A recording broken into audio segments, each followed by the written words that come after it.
Our next concept is solubility.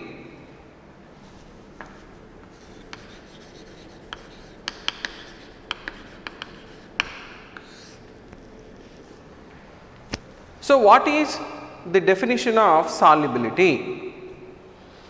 The maximum amount of solute that can be dissolved in a specified amount of solvent at a specified temperature. I will repeat, the maximum amount of substance that can be dissolved in a specified amount of solvent at specified temperature is called solubility. Here we are going to discuss about solubility of two different solutions. One is solubility of solids in liquids. For example, sodium chloride in water called sodium chloride solution. Now here the maximum amount of sodium chloride that can be dissolved in a specified amount of water at a specified temperature is called solubility. Here specially what is solid here? Solute. What is solvent? Liquid, or liquid is solvent. Now here how to increase the solubility of solids in liquids?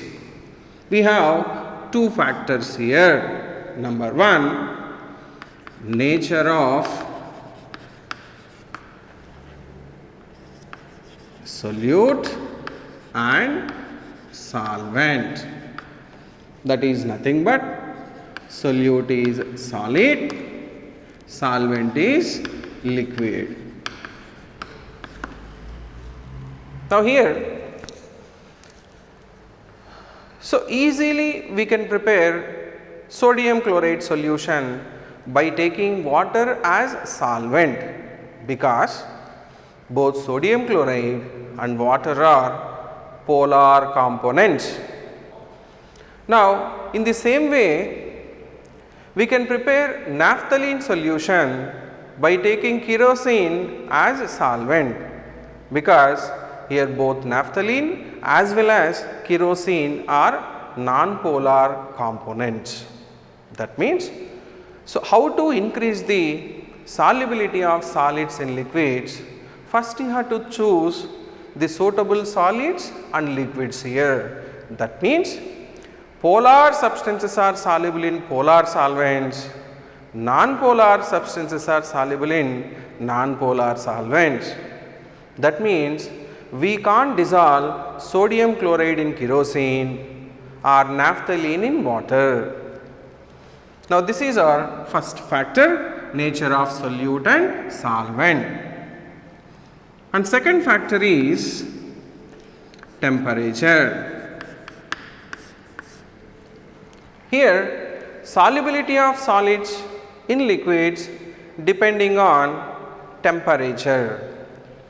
For example, preparation of sodium hydroxide solution is an example for exothermic process, and preparation of ammonium chloride solution is for endothermic process. According to Le-Chatelier principle, as you are increasing temperature, the rate of endothermic process increases, rate of exothermic process decreases. That means when dissolution process is exothermic, here dissolution means dissolving. I will repeat, dissolution means dissolving. If the dissolution process is exothermic, according to Le-Chatelier principle, low temperature is favorable to increase the solubility. I will repeat, according to Le-Chatelier principle, rate of exothermic process increases with the decrease of temperature. In the same way, rate of endothermic reaction increases as you are increasing temperature.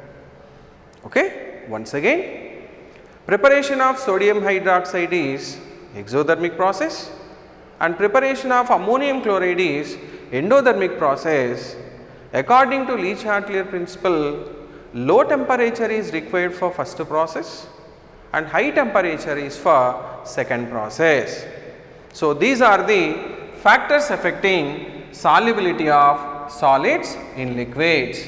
Number 1, nature of solute and solvent, and second one is temperature. Second example is solubility of gas in liquid. Here gas is solute and liquid is solvent.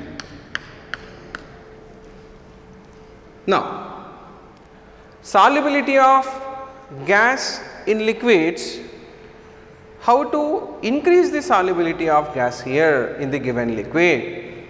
Here also we have two factors. One is pressure, or you can say effect of pressure.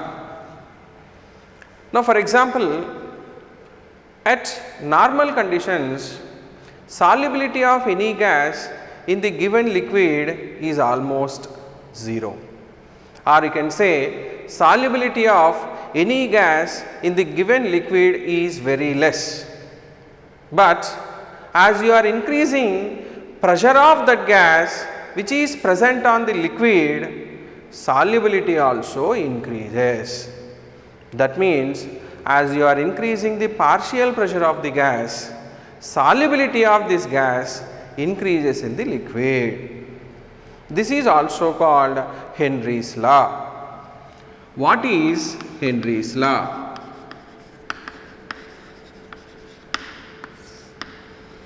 The solubility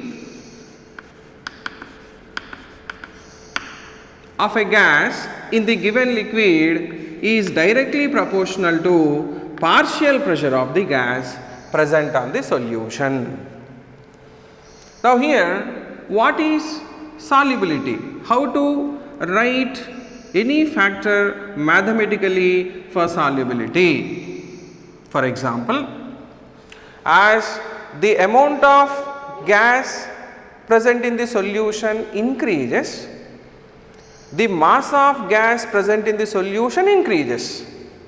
As mass of gas increases, its number of moles also increases here. I will write the expression here.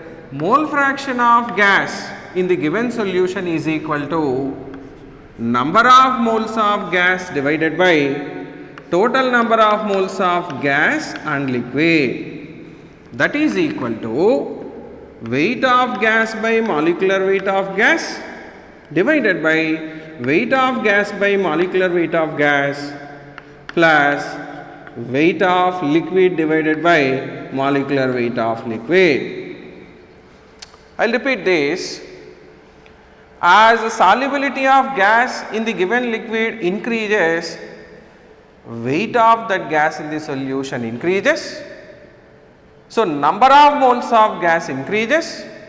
Finally, mole fraction of gas also increases. That means this expression we can write it as partial pressure of gas is directly proportional to its mole fraction.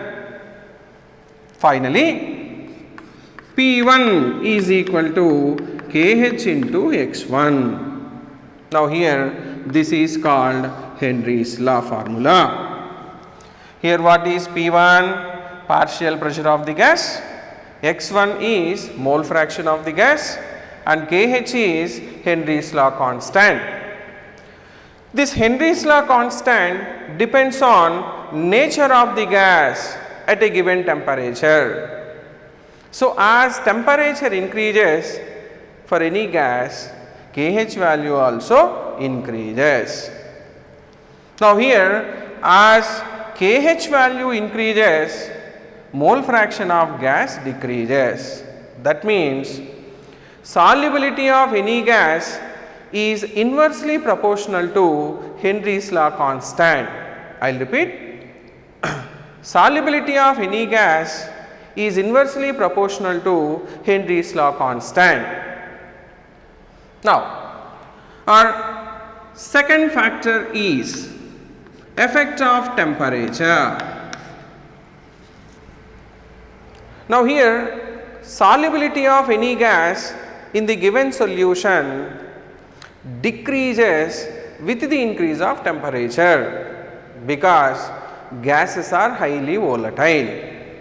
At lower temperature only, all the gases can be escaped from the solution. That is why we can write solubility of any gas is inversely proportional to temperature. Now this is solubility of gas in liquids. Two factors we have, one is pressure, other one is temperature. Remember this formula, this is Henry's law formula, that is P1 is equal to KH into X1. So from this particular formula we can draw a small graph also, that is here I am taking partial pressure of the gas and this is mole fraction of the gas.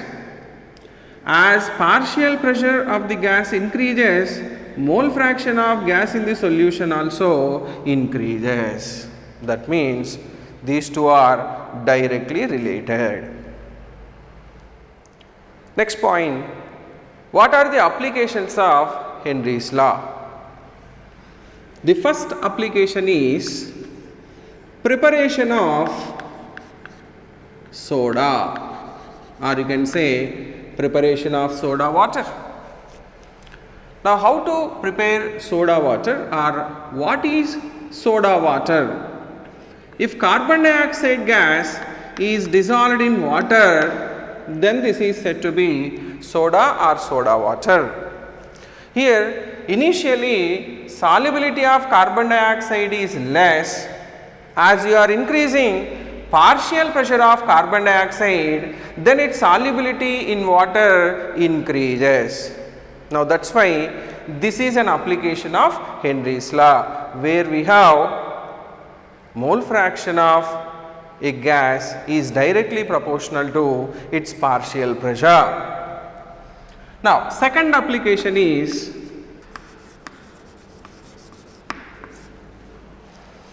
so generally we can see scuba divers, they are generally going deep into the sea actually.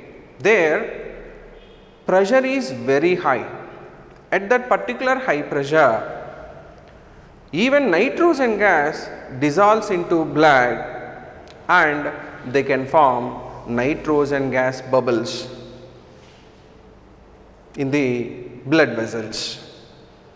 So because of formation of these nitrogen gas bubbles, circulation of blood in the body decreases.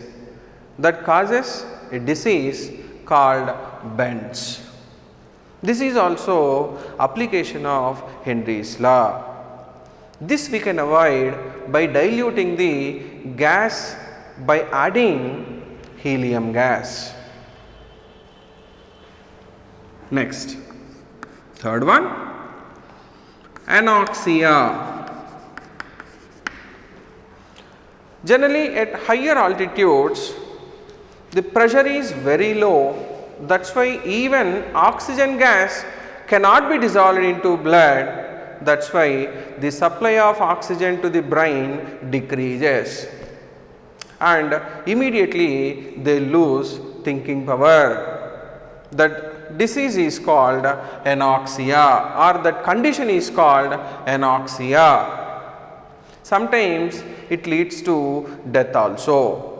This is also one of the important application of Henry's law. Finally, what is the basic principle for all these three applications is solubility of any gas is directly proportional to partial pressure of the gas.